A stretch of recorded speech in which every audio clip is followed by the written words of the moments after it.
ہماری الحمدللہ جہاں توحید کا درس ہے وہ بھی کامل اور مکمل طریقے سے توحید کا درس ہے۔ رب کی ذات حقیقی مالک و مختار ہے، رب نہ چاہے کچھ بھی نہیں ہونا ہے۔ رزق دینے والی ذات بھی اللہ کی ہے، زندگی موت اللہ کے دست قدرت میں ہے، کسی کو اولاد دینا رب تعالیٰ کے دست قدرت میں ہے، بیمار کو شفا دینا وہ اللہ کے دست قدرت میں ہے۔ یہ ساری چیزیں رب تبارک و تعالیٰ کے دست قدرت میں گئے، وہ مالک ہے، وہ مختار ہے۔ ہاں اگر اللہ پاک کی عطا سے، جیسا ہمارا عقیدہ ہے کہ اللہ نے یہ اختیارات اور یہ ایسی چیزیں اپنی عطا سے اپنے پیاروں کو بھی عطا فرمائی ہیں، جہاں اللہ کے نبی ہیں، اللہ کے نیک بندے ہیں، کیونکہ وہ جب اللہ کی بارگاہ میں دعا کر دیتے ہیں، ایک میری اور آپ کی دعا ہے اور ایک کسی ایسے مقرب کی دعا ہے جو رب کی بارگاہ میں مقرب ہے، تو پھر وہ جب اللہ کی بارگاہ میں عرضیاں پیش کرے تو پھر ہماری وہ حاجتیں اللہ تعالیٰ پوری فرماتا ہے۔ صحابہ نے جنگ بدر، عظیم یہ جنگ اسلام کی پہلی جنگ ہے، اللہ اکبر، ہجرت کے بعد یہ وہ ایسا غزوہ اور جنگ کہ جس کے بارے میں رسول اللہ صلی اللہ علیہ وسلم کے یہ کلمات زبان پر تھے کہ یا اللہ اگر یہ لوگ شکست کھا گئے، یعنی مسلمانوں کو شکست ہو گئی، تو اس روح زمین پر تیری کوئی عبادت کرنے والا نہیں بچے گا۔ نبی پاک نے یہ کلمات اور کسی غزوے کے موقع پہ نہیں کہے، یہاں کہیں۔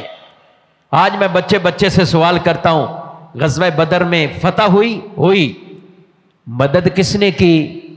کہتے ہیں فرشتوں کو اللہ نے نازل فرمایا تھا، ان فرشتوں نے مدد کی ہے۔ کنہوں نے مدد کی؟ فرشتوں نے۔ تو جو رب فرشتوں کو یہ طاقت عطا فرماتا ہے، وہ رب نبیوں کو اور اپنے ولیوں کو بھی طاقت عطا فرماتا ہے۔ جب عقیدہ صاف ستھرا ہے، کلیئر ہے کہ نبی، ولی، فرشتے اللہ کی عطا کے بغیر کچھ نہیں کریں، اللہ کی عطا کے بعد۔ اور 28ویں پارے میں پڑھ لیجئے، رب فرماتا ہے فَإِنَّ اللَّهَ هُوَ مَوْلَاهُ وَجِبْرِيلُ وَصَالِحُ الْمُؤْمِنِينَ، بے شک اللہ مددگار ہے، جبریل مددگار ہیں اور نیک مومن مددگار ہیں۔ یہ اللہ انہیں فرما رہا ہے۔ فرق اتنا ہے، رب کے اختیارات، رب تبارک و تعالی مختار کل، کہ رب نہ چاہے تو کچھ نہیں ہونا، اور جب اللہ کی عطا ہے تو وہ اللہ پھر اپنے پیاروں کو ایسا نوازتا ہے، انہیں عطا فرماتا ہے۔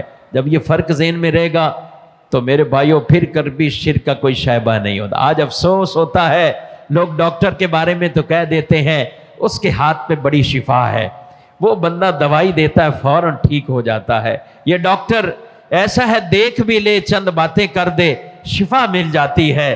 کسی کو کوئی شبہ نہیں پڑتا کہ شفا تو اللہ دینے والا ہے، شرک ہوا کہ نہیں ہوا اس میں شبہ کوئی نہیں آئے گا، اور آنا بھی نہیں چاہیے۔ ہم کہتے ہیں کہ ظاہری سبب ڈاکٹر کی دوائی بن گئی، شفا اللہ نے دی ہے، رب نہ چاہے تو شفا نہیں ملنی۔